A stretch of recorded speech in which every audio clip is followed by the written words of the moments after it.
up, everybody? Tommy and Nate here with Bare Knuckle Recovery. So today we've got what is sometimes a touchy topic for some people to discuss. So we just wanted to share our thoughts on it, on why we believe it is important. So the topic is harm reduction. Which basically is pretty self-explanatory. You're trying to reduce harm.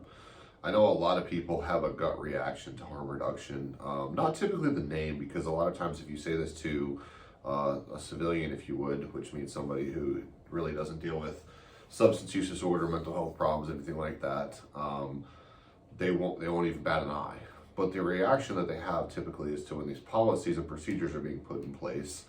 Recently, the federal government came out with the $30 million funding opportunity to give out what's called safe smoking kits, which does include paraphernalia, which could be classified as a crack pipe.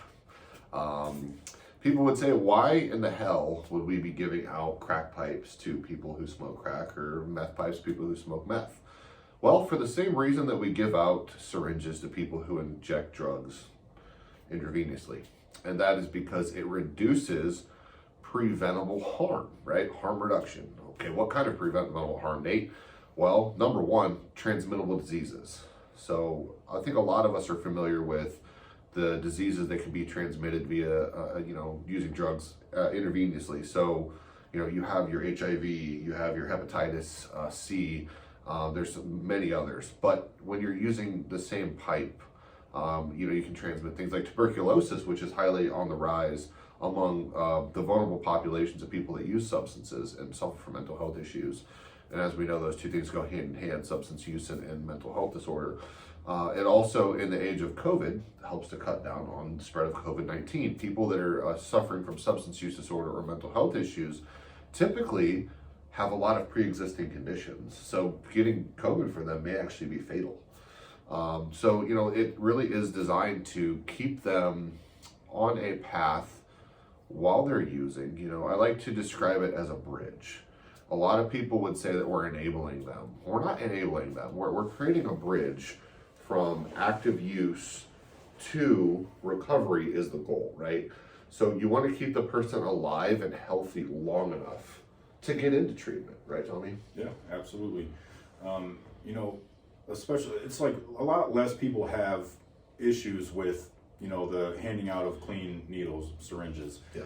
But, in the last few days since the federal government made this announcement that they're going to be handing out pipes for smoking crack or meth or, whatever it may be, yeah, we've seen a very negative reaction in the community. And, we understand it. Someone who doesn't have a lot of education or experience in this field, we get why people view that as enabling. Yep. But at the end of the day, those people are going to be using drugs regardless. Absolutely. So if we can make it a little bit safer for them and try to stop them from contracting some of these diseases that are ultimately going to make their path to recovery more difficult, if we can stop that and make that path a little bit easier for them when they do decide it's time for that, we have to look at that as a win. You have to.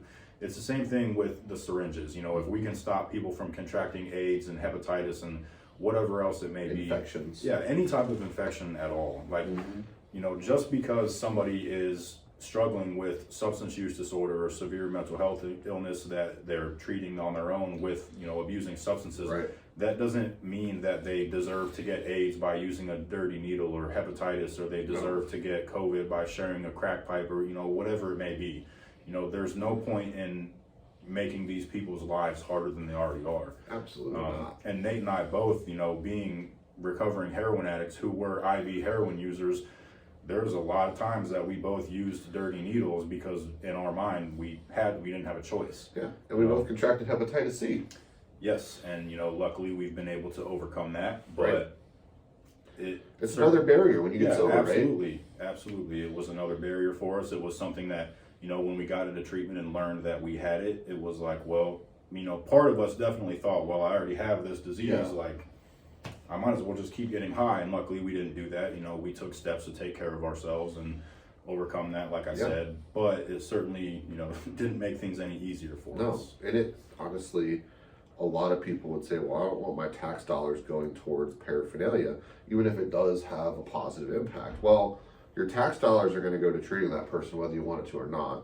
At least with safe paraphernalia, which in my opinion should be not something that causes someone to get a criminal charge, because you're going to pay for them whether they go to jail, or say, you know, somebody uses a dirty needle and they get an infection in their arm, they get sepsis, you're going to pay for that hospital bill. Yep. So it saves money and it saves lives. It's preventative medicine is what it is basically. It's preventative practices that keep people safe as much as you can. You know, people say, well, you're never going to make drug addiction or drug use safe. No, you're not. But you can reduce the harm people are exposed to through smart implementation of proper measures. And that's what all this is. Hence the word harm reduction. Hence the word harm reduction, you know. I mean, and I understand people being upset about it. And I even understand, you know, there's been a lot of funny memes going around about, you know, the government giving out crack pipes. We're not the PC police, you know, we can take a joke. But just keep in mind that there's somebody on the other end of that who really probably does need it. And I can promise you that for every dollar we spend in prevention, we save dollars in intervention. Intervention is when you have to come in and basically intervene in a negative situation. So the more we can help on the front end, the better chance people have on the back end of living long enough to get into recovery, and then also having a successful recovery experience.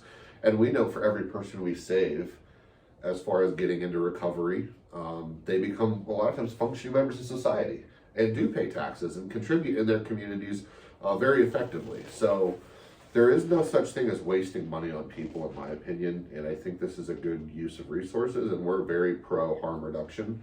And there's varying degrees of harm reduction. We don't get into that today, but I can tell you that this program is a good thing. We have been very critical, and rightfully so, of the government and their underwhelming response to the opioid and mental health epidemic. But this is a small step in the right direction, you know. I think we want to see more funding put towards treatment, which is the ultimate goal, but this is a good step. Yep. So we just wanted to take the time to break down this for you guys a little bit. We're happy to do more videos on harm reduction in the future and the ways we see implement positively. Again, like, subscribe, share the videos. We really appreciate the feedback from you guys. And again, never hesitate to reach out to us. I do have one more thing.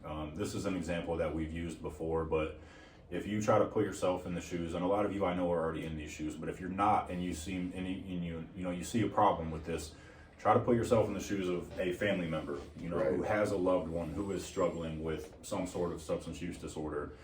I'm sure that you would prefer that they are using a clean needle, a clean crack pipe, whatever it may be, as opposed to a dirty one. Yep. I know that there's a lot of people out there that say, oh, that would never be me, that would never be my family, blah, blah, blah. Well, my mom said that, and Nate's mom said that, and there we were both using dirty needles. So just Dirty needles and dirty crack pipes. yeah, so, you know, if you can, try to just empathize with these people instead of criticizing them.